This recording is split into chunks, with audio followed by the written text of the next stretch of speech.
You either use the internet for fun or you use the internet to grow. You're here to grow. Welcome to TRS Clips. I see a lot of girls around me, around my age, who are now being drawn to studying about Devi, studying about Shakti. I don't see too many guys, honestly, doing that. I wonder why that is. So tell me the girl perspective. We women have lot of inner Shakti, which in today's time, I think we've forgotten about it and we are not tapping into it. In fact, the whole victim mindset that I see, that we keep asking for, give me this, give me that, give me this.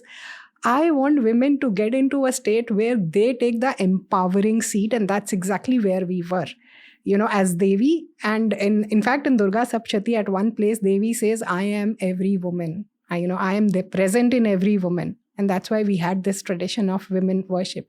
And when I say worship, it doesn't mean a worship like this, but, having a genuine respect for the inner Shakti of a woman.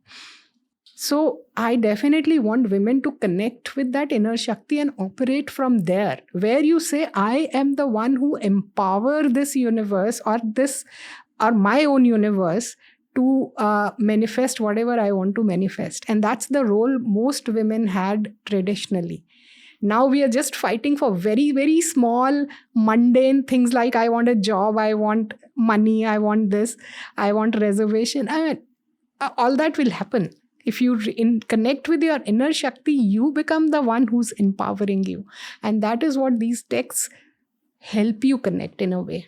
Okay. But what does that mean? What does it mean to connect with your inner Shakti, and how? To realize we all have the inner power. If we channelize our own power, we can do anything that we want to do. What do you think the achievers do in their life? Are the achievers really very different from other average people? Not really. They are able to channelize their energy and focus it on what they want to achieve. And that's one. In fact, that I'm taking you on a tangent, but Kabir Das has a very beautiful doha. He says, I'm forgetting that. Kabir man nirmal bhaya, jaise ganga neer, pache pache har phirat, kehat kabir kabir. He says, all you have to do is clean yourself like the waters of Ganga. So Ganga ka pani ka the main feature was that it had self-cleansing properties. It cleans itself. That's what Ganga water was known for. That's why it's considered pure. And it has been scientifically tested that it had the power to purify itself. So Kabir says, just like Ganga waters, if you can clean your heart and mind, the world will run after you taking your name, And let me give you a practical example of it. Let's take the biggest achievers of our times. Let's say Lata Mangeshkar, or let's say Sachin Tendulkar. What did they do? They just kept improving their own craft. Did they do anything other than that? Not really. They just worked hard on their craft. They improved their craft to such a level that the world was running after them. So the more you keep cleansing yourself, the world will come to you. It will come run after you. So that's one of the ways. So that's how you also channelize your inner Shakti. You focus on one thing or whichever any things that you want to achieve. And that tapping into your own energy is something that, for me, these texts have helped me. Or at least they show you the path to help. Okay. You can even use it in your day-to-day corporate business life.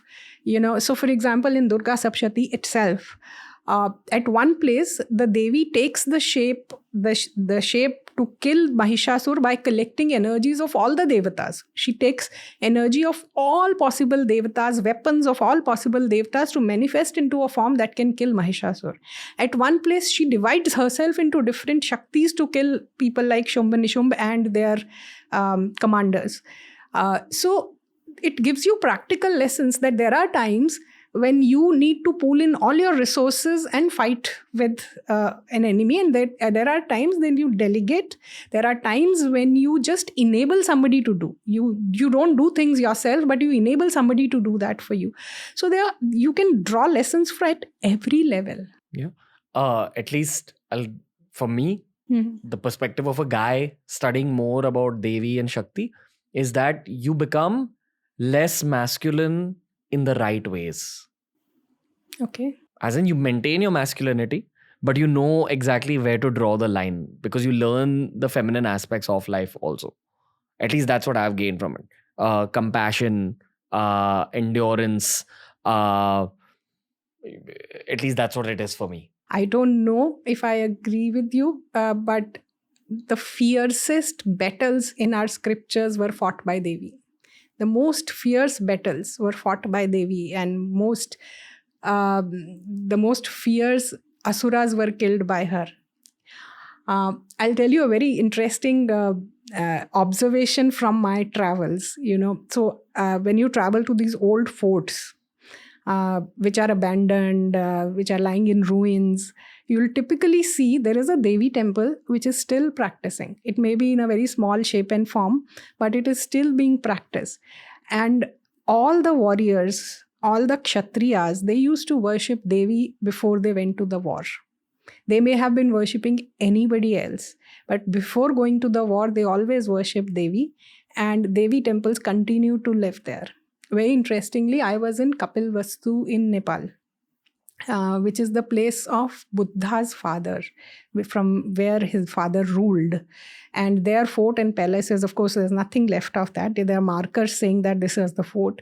And there is a temple of a Devi called Samay Devi there, where elephants are offered. So you'll see small little elephants to big elephants being offered there. What do you mean offered? Oh, okay. Yeah, not the real elephants, the elephant murtis. All right. Are offered there. And that is the only thing that continues to live even after, let's say, 2,600 years. At least that's how we date Buddha. So that's the spirit of Devi that lives on. Yeah. I think what I meant to say was that at least this is a philosophy that I followed for my own life, which is that every man has to become slightly more feminine and every woman has to become slightly more masculine through the course of life. There are masculine traits, there are feminine traits. You have to just be very aware of what's happening in your head and heart and try balancing out your inner world, which is kind of a repeated lesson I've had through the show as well. So for me, I know I was extremely, almost in a lopsided way, too masculine, where I had to develop the sense of compassion, humility, endurance, creativity, which for me, at least I look at it as feminine traits, which got accelerated through this process of learning much more about Shakti. I don't know, it was just an outcome that I experienced. Okay. So I think whatever you are born as, whether it's your nationality, whether it's your religion, whether the place you are born in, the gender you are born in, I think we should respect that and be true to that. And today I feel we women, in last at least 20-25 years, we women have actually given up a lot of feministic traits or feminine traits. We've given up and we are trying to be too masculine. The way we dress up, the way we behave, the way we're trying to compete, because we are trying to compete with men at a lot of levels. So we've, at the cost of that, is giving up our own femininity. In a lot of places. So I, as much as I understand at this point in time, and it may change, my views and everything keeps changing. At this point in time, I think whatever you are born as, then you must respect that and live that in the true sense. If you're born as a man, so think what is your responsibility as a man, and are you taking care of that? Compassion and all this, I think, is common to humanity. We all need to be compassionate, but again, can you force yourself to be compassionate? I don't think so. It comes naturally to most of us, and I think we are working towards being non-compassionate. Being compassionate is your natural state. Being loving, being being all the things that we want the world to be, they are our natural traits. The way we are living our lives, we are actually pulling ourselves away from that. New clips released at the same time that a podcast releases. This is TRS Clips. Make sure you subscribe.